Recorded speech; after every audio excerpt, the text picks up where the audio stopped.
well-adjusted. Here's a couple of thoughts. Now, this is a little bit on the lengthier side because I was really into it this morning. But I wrote this. This is just my thoughts.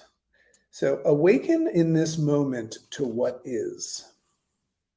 Think about that for a second. Awaken in this moment to what is, not what is not what was, not what might be, but awaken in this moment to what is. Separate yourself from everything else that requires your mind to ponder. If you awaken in this moment to what is, it doesn't require your mind because you're just sitting in the now. So, not concerned with what was, what might be, or what will be. Now, I'm not going to go into this in full, but I'd love you guys to look this up. This is coming out of my new book that I'm writing. So that the other book that's going to be published soon is in its editing phase. That's done. But I started writing a new book called Bring Forth, and that's all about this experience that I had in the jungle. So this is from that. So in this story, one of the things that I experienced while I was out there is just this amazing, I guess you could call it a hallucination or a visual of, this landscape that was all full of sorrow. And, I'll go into it in length in the book, but, there was a very, very valuable lesson there. But amidst this land of sorrow, this dominant land of sorrow, which was not a fun place to be, I saw this crack of light came out of it. And all of a sudden I saw this lotus flower, and it actually represented to me love and light, and actually made me think of my wife, my chicken. She'll love hearing that. But then what I did was I started doing some research and some reading, and I came across something really cool that when I integrated this into my life, I came up with something really cool.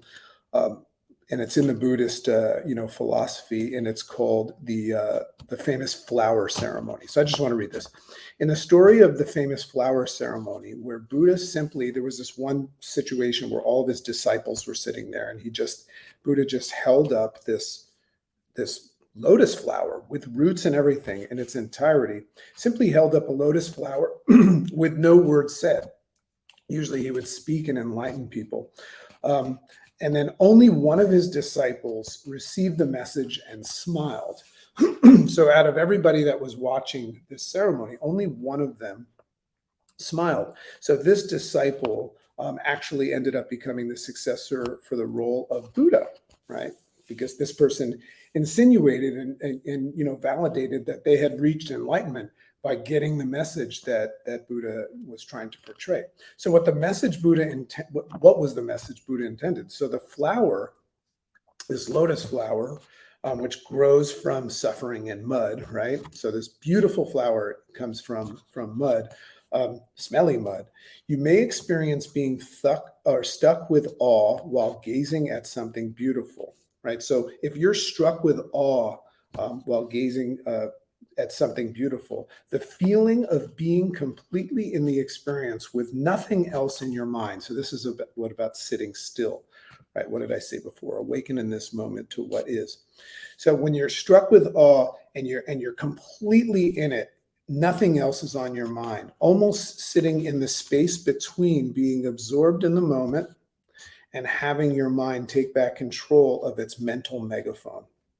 So that was what enlightenment was. It was like this flower was so beautiful, and this disciple smiled, and it meant that he had achieved enlightenment. He was neither here nor there.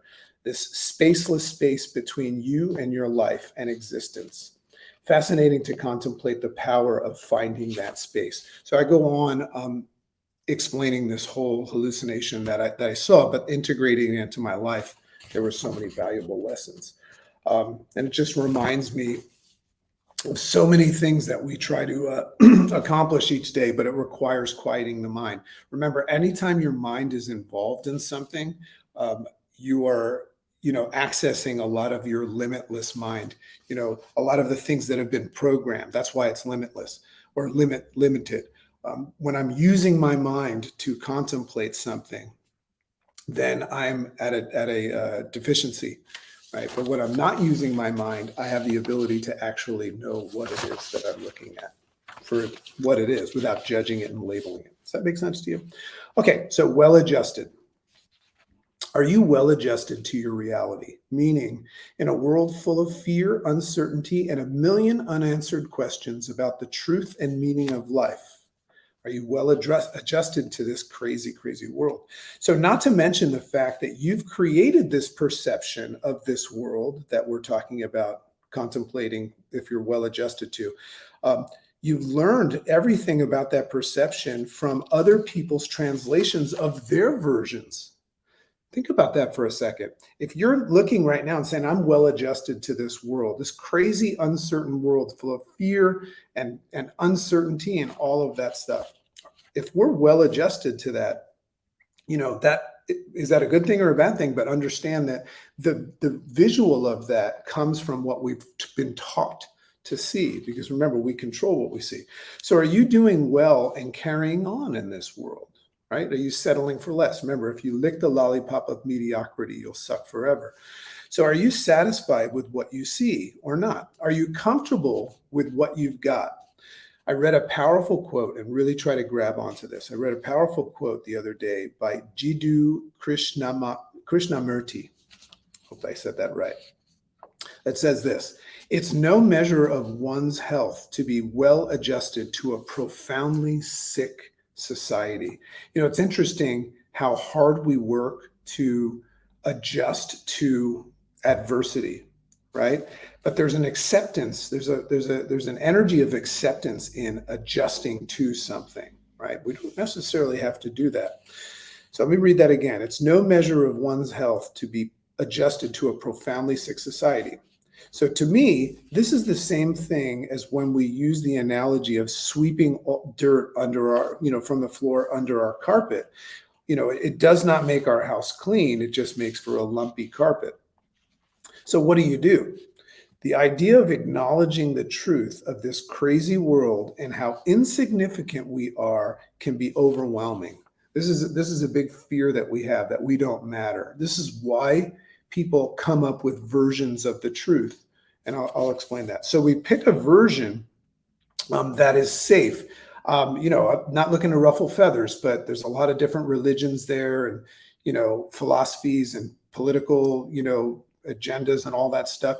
This is a sign of human beings picking a version of reality that is safe and makes enough sense to them that it protects them from either knowing more than they care to know, as well as creating the impression and validity that they matter and play a role in things.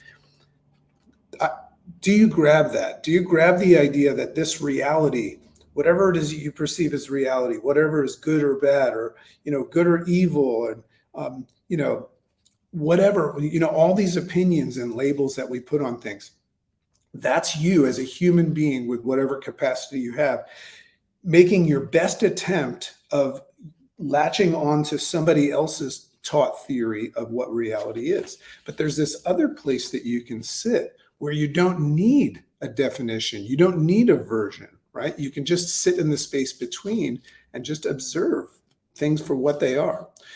This is an unconscious behavior when we take our brain and we look at something and we label it, right? Think about how that's happening. That's happening from your programmed mind, and you're gaining access to everything that you've learned and putting it all together and say, this is that, right? You don't know you're doing that. So I love sitting in that space of saying, am I looking at something the way I was taught to look at it or the way it is? So we get well adjusted to that version of reality that we've bought into. So here's the thing about reality and adjusting to it. We get to choose both. We get to choose the reality, and we get to choose to get adjusted to it. You can choose to be the one that copes with stress by ignoring it, or you can choose to acknowledge it, but know which aspects of it you control and which ones that you don't. There's an example of it. If it stresses you out that the sun rises every day, out of your control, right? Well, you might want to let that one go, right? Because if it stresses you out that the sun rises every day, well, you're going to be stressed out every day for the rest of your life. If you keep engaging, here's the other one, definition of insanity. If you keep engaging in a job or a relationship that doesn't fill your soul or support your dreams, well, you might want to let that one go too, because that's no different than the sun that rises every day. But you can see that you have a choice.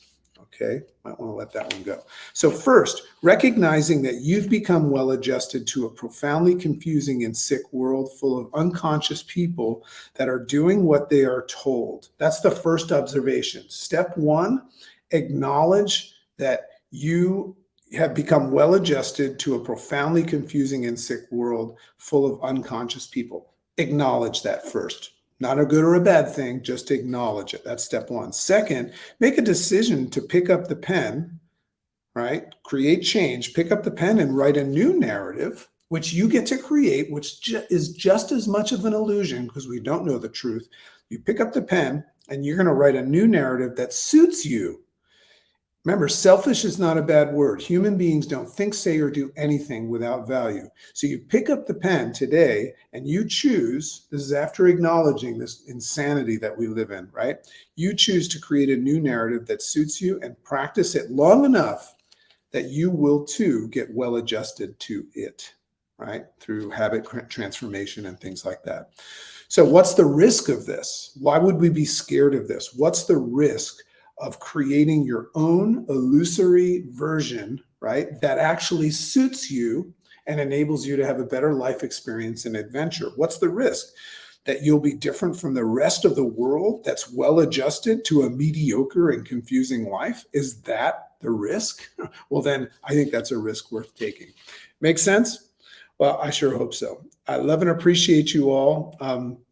Very, very excited. A lot of change going on in the House of Dragon and Chicken. We're moving to South Africa for about 3 months. We've told our daughter that, you know, there's so much confusion around this adoption. It's very, very interesting and challenging time that we embrace, right? It's the way. But we've told our daughter that we're moving to South Africa and not coming back until she comes back with us. So the next time you see the three of us on a plane on the way back from South Africa, we will officially be a family. Love and appreciate you all. I hope you have an amazing day. A lot of fun stuff coming from us. And be well. I'll see you tomorrow at 7:30.